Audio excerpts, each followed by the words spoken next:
Joshua, dito sa Maynila, hindi lang ulan kundi may malakas ding hangin na dala ang bagyong Enteng. Kaya naman may ilang mga bahay na sa Baseco Compound sa Tondo, Maynila ang natangay na ng malakas na alon mula sa Manila Bay.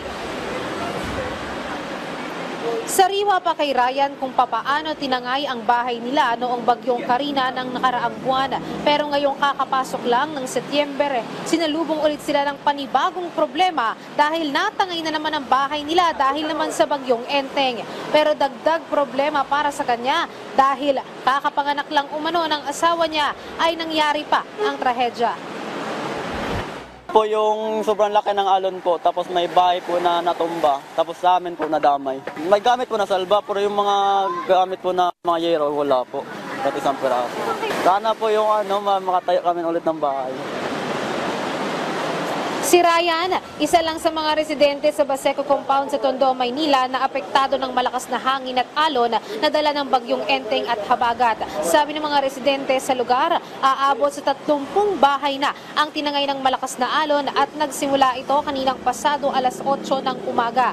Isa pa sa problema dahil sa malakas na alon, nawala din umano ang barge na pumipigil na umapaw ang tubig sa bay. Kaya pati ilang kalsada sa Tondo may baha na rin. Dahil naman dito, nagsagawa na ng evacuation ng barangay sa mga naapektuhang pamilya. Pero kahit naman patuloy ang paalala ng LGU, may ilang residente pa rin sa Baseco ang ayaw pa rin umalis sa kanilang tahanan. Nakasanayan naman po namin kasi taon-taon naman po nangyayari yan. Hindi na rin po kami nag-evacuate kasi nakasanayan na po namin eh. May taas naman po yung bahay, yung iniingatan lang po namin yung sa baba. Mahirap naman pag umalis kasi marami din po kasing loko dito pag wala pong tao sa bahay. Joshua, kanina ay nagpunta tayo doon sa evacuation center sa HJ Atienza Elementary School.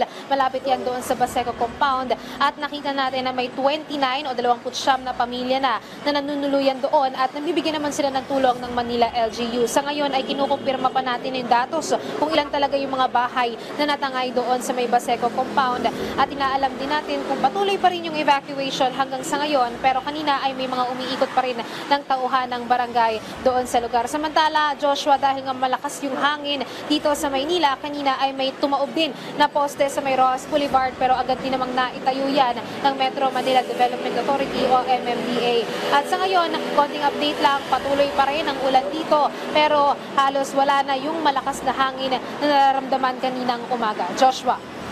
Alright, ingat kayo dyan. Maraming salamat, Luisa Erispe.